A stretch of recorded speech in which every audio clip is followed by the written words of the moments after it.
Well, for today's edition of Coffee with the Chief, I get to come back home, back to Aurora, Nice. where I'm most comfortable, and back to the Aurora Regional Fire Museum. And we're sitting down with Chief Gary Krienitz, Nice. who is in his last days of being Chief of Aurora, but he's done an awesome job, and it's really an honor to come back and talk with you, bud. Thanks, Matt. Welcome home, man. Thanks. Always good to come home. We have to behave with our interview because we go way back. We'll try. Yeah. We'll try. You can edit out anything, so we're Okay. good. So tell us a little about yourself, Gary. Well, Gary Krienitz, I'm the 17th fire chief here in Aurora. Grew up in the area, got 2 brothers and a sister, went to Bonzi Valley High School, graduated, went through the community colleges, Cod State. You're an alumni from there, COD, great institution. College of Dreams. College of Dreams happened there. So I grew up in the area here and I've always just been around. So that's a little bit about me and my family. And what inspired you to get into the fire department? I didn't grow up being one of these kids that visited the fire department and like, oh, I always wanted to be a fireman. I wanted to be a fireman, you know. I kind of stumbled into it. I was going to COD and taking classes and thought I was on a certain career trajectory, and it wasn't working out so well. That, you know, What was that? That What was inorganic trajectory? chemistry class for pre-chiropractic stuff. I thought I'd be a chiropractor, and classes I was struggling in them, and someone said, "Hey, why don't you take an EMT class?" I'm like, "What's an EMT class?" You know, and so I went to this EMT class, and it was like, dude, this is pretty easy, hands-on. I understand this stuff. I like helping people, and it was like, it was one of those things that was a natural fit. And as I'm sitting in the class, you know, just biding my time, you know, it's taught by firemen, and I'm like, so what's this career? You know, and they start talking about the career, and you know, those things just start adding up, and then before you know it, here you are, you're testing for fire departments. You know? So that was kind of how it. All right, there we go. Doing it. There they go. We'll let them go. Do you miss it? Do you miss getting on the trucks? Yeah, like you probably right now want to know where they're going and what it's for. You know, what's going through their head. So we could actually stop this and go. No, I'm just messing with you. No, yeah, I'm going to miss that part of the job. You know, I've been in the office for going on 7 years now, a little over 7 years. So you start to lose contact with some of that. And that's why we came on the job. We like doing that. We love crawling the halls and helping people and ambulance calls and seeing the public and interacting out there. So that part of the job we miss, you know. Plus the teamwork of it and being on the rigs together. Right. You know, you came up through the ranks too, and those seemed like simpler times. And like A, B, C, you know, you did your job, and it was good. So yeah, I'm gonna miss that part of it. Yeah. So who was your mentor when you got on the department and started coming up through the ranks? So we talk about having a specific mentor, but I watched an interview with the Chicago commissioner, and she had some random people speak into her life and just came along. And I think that's what happened with me at different parts of my career. You know, as a new guy down here, roving and being on truck 2, at the time Captain Wallace was just a workhorse. And he still is. And you know, he set a good example of me for that. And then being down here too was Don Jackson, Jesse, and he was a guy who like squared everything away. The mule. You know, and he didn't ask you to necessarily, you have to do it either, but he led by example with that, you know, and that was always good to see those guys, you know, be someone you could look up to and work hard and square yourself away. So you would come across people like that in your career. And also when I was down here, former Chief John Lehman, like, he put me under the fire engine, said, learn this pump, you know, and I'm like, holy cow, you know, those sorts of things you remember in your career, you know, and just walking around and seeing buildings down here with different officers who cared about building size up and construction type, and those things take to you. So those certain mentors stick with you in your life, and they may not even have known what they were doing. Right. You know, and so it wasn't like I said, hey, will you be my mentor? You know, that's a lot of pressure on someone. Yeah, but, it is. you know, being a good example and having younger firefighters look up to you, that's kind of what spoke into me, you know. And sometimes you can mentor for older people too, right? Yeah, that's right. Yeah. So. Like you did for me. Yeah. So what's some advice you would pass on to people that are looking to get onto the fire department and in the fire service? I would pass on to people is to actually look into what the fire service is and what you're going to be asked to do. There seems to be a perception on TV what we do or don't do and how it is, and we're finding recruits that come in and don't actually realize what they're getting into. And I would ask people to, reach out, call the firehouse, stop by, talk to firemen, and look into what the job is and the sacrifice it requires. Mm-hmm. It requires an exceptional sacrifice from people, 24 hours a day. You're away from your family, your life might be on the line, your partners, you see very tragic things, and people should really take that into account when they're I'm not trying to scare people off, because this is a great job, but be aware of what you're going to be asked to do for the people that you're working for. Mm-hmm. And that would be my advice to them before they got in to the fire service. Right. Now you guys are just starting to test. What kind of numbers are you seeing? I was talking with Joliet's chief, and he said they were really short on applications, and it's across the state it's that way. So how's things going here? Yeah, so we're going to exhaust this current list. We have an academy going right now of 20, and we've exhausted the current list, so we are testing. With that, this is first for us in the fire service. We actually released 2 recruiting videos, on our Facebook page, that we're competing for applicants now. Mm-hmm. I don't know why people aren't applying and wanting to be in this career, but it's across the state. We're competing for applicants. I know that we've had 300 people take our test this time, okay, which is fantastic. I'm very pleased about that.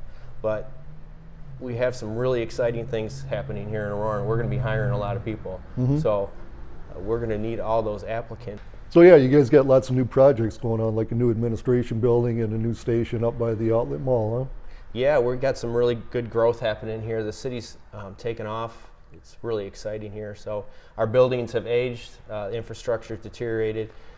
As the city grew over the years, we would just put a fire station there, and now we've exceeded where those things should be at. So we're going to relocate 2 fire stations.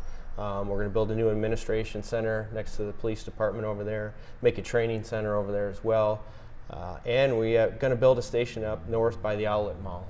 We'll call it a super station. It's going to be a truck, engine, and ambulance. Mm-hmm. So that's some of the hiring I was talking about here, and we're going to now meet the needs of the city. We're kind of behind, and we're going to get there real quick here. So some exciting stuff happening here in the city.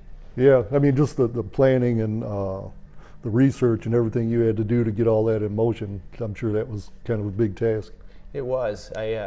It was a multi-year thing that first of all, I started off with like a deferred maintenance survey. An engineer came in and surveyed all of the stations and determined which ones needed repairs, and then you have to balance, well, do we put repairs into this, like $1 million into a station that's not even located in the right spot? Mm-hmm. Then you overlay, we hired a company to do a response survey, basically a fire station location survey, and they identify the ideal spot for the locations. Then you overlay another map layer of economic development and traffic flow studies and densities, and you throw that all on top of there. And it really pinpoints where your stations need to be and why they need to be there. Mm-hmm. And when you provide that to the city fathers and the aldermen, they're like, yeah, we got to do that. That's the right thing to do for the city. So mm-hmm. Stop investing into old stations that are out of date. They don't hold our apparatus anymore. They don't have the right bunk rooms, all those sorts of things. So it's time to update our fire service here in Aurora. Wow, you're pretty awesome guy. Thank you. Tell us about the history of the Aurora Fire Department. We're in 166 years, and we're honored to sit in the Fire Museum here with a lot of our old history in here. There's stuff all around us that came before us, and it's great to sit here. 166 years, we're 213 members right now. We're budgeted to take that to 219 already in the next couple years, then plus the additional firefighters for the new station here. So we've got it going on. We'll be adding a whole lot more vehicles. We've got some development happening in the south side of town, and we might need another medic unit down south too by 12. So mm-hmm. We're going to keep up with the times here. So And so, like with medics and special teams, tell us about those. So we in Aurora here, we do all hazards. So you come on, you're not going to just be a medic, you're going to be a firefighter, you're going to rotate, you're going to know every position on the job, and you're going to do all of those positions. As well as we cover all hazards, whether it be TRT, hazmat, dive, arson investigation, juvenile fire setters, car seat installers. There's going to be something here for everyone to do. Some of those teams are busier than other teams, but they're all needed, because we all know when the public calls for help, we're it, so we have to be prepared to do all those other things. Our dive team, I don't know if I mentioned them on the river. We're a river city here, a lot of retention ponds. The dive team is a very active team, so people can't seem to stay out of retention ponds. So that's where they need us. So that's covers kind of the operations. How about your community outreach and public education? Well, we're going to hit 20,000 calls this year, and I think every call we go on is community outreach right there. I think there's an opportunity for every firefighter or paramedic to make a good impact on the community there. As well as that, I don't actually know how many departments in the state do it, but we do all of our fire prevention programs in our schools, elementary schools, and we're in those schools every October sitting and talking with kids about safety and education and all those. That's great community outreach right there. As well as the city has a pretty robust block party program, and if an alderman has a block party, we're going to be there. We're going out there and mixing with the public. I like firefighters to go to the store each day in their rigs. Right. That's just great community outreach right there. As long as somebody stays in the truck, right? As long as someone stays in the truck, so it's all good. And people talk and they intermix with you, and it's just really good to be out in the community. As long as we also have all other programs too that we do, and through the fire marshal's office and those routine things. But being out in the community is what we do because they're who hired us. Right. So we need to be out there in the community with them. They're the bosses. That's right. In the end, they are. Absolutely, they are. One thing I know you do is the public school inspections, because that's kind of something that's statutorily responsible for the state fire marshal's office, but we make it available for the locals to do. And to me, it's a much better thing for the locals to do them because you're going to be the one that's going to show up when the crap hits the fan, right? It is. We get our inspectors in there, and then we have actual knowledge, firsthand knowledge, and all those contacts, and they know who we are, and the phone call happens right to us when they have something going on. So I love getting into high schools with those school inspections. Yeah, and it's good to get to know the administrations and those kind of things too, right? Yeah. Because it just doesn't happen. It's just not about the inspection. It's, we have ambulance calls in the schools. We have crises there. You have lockdown drills. You have all these other things that happen within the school that their own community within themselves. And so we have to be in there and understand what's happening and who everyone is when we show up. So that's a great avenue to be part of the community. Cool. So speaking of the community, tell us about the demographics of Aurora. So Aurora's a river community. We got a river running right through it. It's flanked on the far east and west side by, your platform homes and townhomes and stuff like that. And then you come close to the river and you got these balloon frame older houses and stuff like that. So the city has a mix of demographics. You have whites, African Americans, Asians, Hispanics. You see everything, every personality in this town. And the city embraces all those demographics everywhere. Yeah, that's one thing I really liked about growing up and working here was that, diversity of people and thought and culture, right? Yeah. It's a lot of fun, So what are some of the challenges you faced during the COVID pandemic? Man, aren't our heads still spinning from that? Is it settling down? It's settling down, and what's made it so much better is, everyone experienced it. We'll call them silos or our own little worlds when that kicked off, and we found ourselves just struggling to stay afloat and going, what do I do? How do I do this? And just being scared and apprehensive of what was going to happen. And what I found in the pandemic is that once we started reaching out to our community partners, community again, we held daily meetings with our school districts, the hospitals, the health department, Anyone who had a large organization in the city, we joined, and we had daily meetings with everybody. And we just started having open discussions and voicing our concerns and problems and where we needed help. And I tell you, this city came together during the pandemic, and we helped each other. We were trading supplies, we were trading information, and alone we would have struggled. But we had such great communication in this city that strengthened everyone. So that head spinning thing that went on, it was crazy for a while. I was so worried about being able to staff our rigs, how we're going to take care of the people we're supposed to take care of, if our firefighters are all sick. And I would spend hours and hours just consuming data from who knows where, and trying to figure out, what the heck am I reading, what should I do here? You know, but in the end, I knew I had to do whatever I could to keep our firefighters healthy so that they could help our citizens who were all getting sick. So that's what we're here to do. So I would lay my head down at night and just worry, like, man, am I going to be able to staff the vehicles tomorrow? And this department stepped up big time. Everyone just stepped forward and said, you know, put me in, I'm going to work as many hours as I need to work, you know, and they did. Everyone stepped up, and it was great. Nice. Not surprising at all. No, the people here, it's really not. People here. What other challenges do you see coming in the future? Staffing is an issue just from people coming into the fire service. I'm concerned about. You're right. I've talked to other chiefs in the area, and they're not having enough applicants, you know, come to their departments. And I worry at some point that's going to catch up to the fire service. And by not having enough applicants, we're going to start losing some experience too, and those people aren't going to be replaced, and then that puts more firefighters at risk because that experience is going out the door. The fire service is going to be challenged with that aspect of it, and the EMS stuff is really pushing us to our limits. You know, the healthcare system and the use of the ambulance. And the ERs in the town are being used for their doctor visits now, and that's really putting a burden on the EMS system in a whole. So hopefully in the future some of that can be addressed.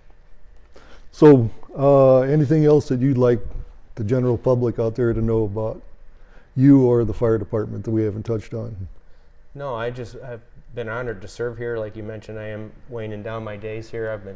I've been blessed to have a great career here, be surrounded by great people, you know, like yourself, and just know that the Aurora Fire Department's here for you, and the fire service in general across the entire state of Illinois is there. Everywhere I go, everyone has the same mission, the same goal is to help people.